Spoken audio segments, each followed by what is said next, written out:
বানাবেন না যে আপনাদের রেখে চলে যাবে। আপনারা এমন কাউকে নেতা বানাবেন যিনি সবসময় জনতার কাতারে থাকবে। বাংলাদেশের যে 12 কোটি এবার ভোটার আছে তারা ইনসাফের পক্ষে, আমাদের দাঁড়িপাল্লার পক্ষে, 11 দলীয় জোটের পক্ষে তারা তাদের মতামত দেওয়ার জন্য তারা উন্মুখ হয়ে বসে আছে। সেই মতামতকে, সেই জোয়ারকে ইতিমধ্যে একটা শক্তি তারা ভয় পেয়ে গেছে। তারা বিভিন্ন ধরনের মেকানিজম করছে। সুতরাং আমি তরুণদেরকে আহ্বান করবো, আপনারা কি মাঠে থাকবেন? আমাদেরকে মাঠে থাকতে হবে। আমাদের এই ঢাকা 17 আসনের নেতা খালিদুজ্জামান ভাই, খালিদুজ্জামান ভাইয়ের হাতে আপনাদের জীবনের নিরাপত্তা থাকবে ইনশাআল্লাহ। খালিদুজ্জামান ভাইয়ের হাতে আপনাদের সম্পত্তির নিরাপত্তা থাকবে ইনশাআল্লাহ।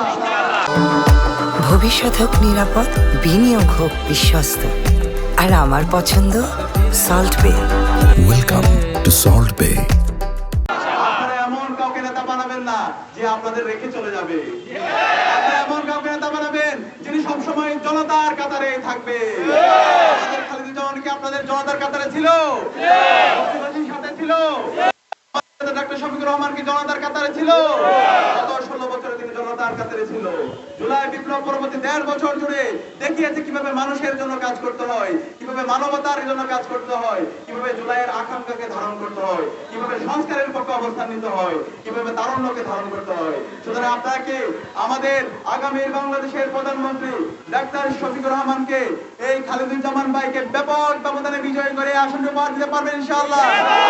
ইনশাআল্লাহ ইতিমধ্যে ডাকসুতে যে রায় এসেছে, সর্বশেষ জংশনে যে রায় এসেছে, আগামী 12 ফেব্রুয়ারি ব্যালট বিপ্লবের মাধ্যমে দাঁড়িপাল্লার কান্ডারে ইনসাফের প্রতিনিধি খালিদুজ্জামান ভাই ব্যাপক ব্যবধানে বিজয় হবে ইনশাআল্লাহ।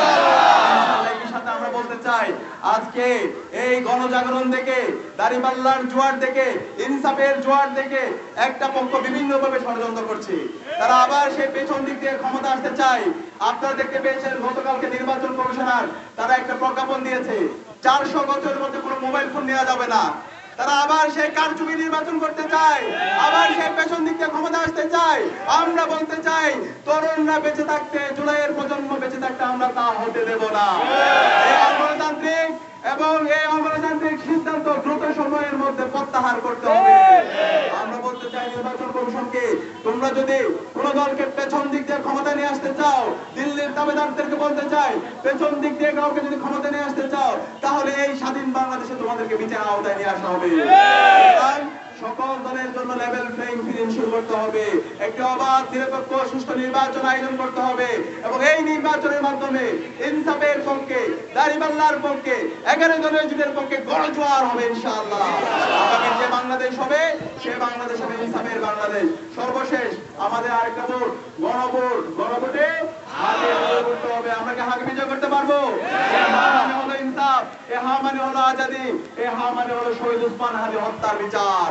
আমাদের 12 তারিখ প্রথম যে ভোটটা করবে সে ভোট হচ্ছে গণভোটে, দ্বিতীয় ভোট হবে ইনসাফের পক্ষে, দাঁড়িপাল্লার পক্ষে, আমাদের এই ঢাকা 17 আসনের প্রার্থী খালিদুজ্জামান ভাইয়ের পক্ষে। ইনশাআল্লাহ আমরা পারবো তো? ইনশাআল্লাহ।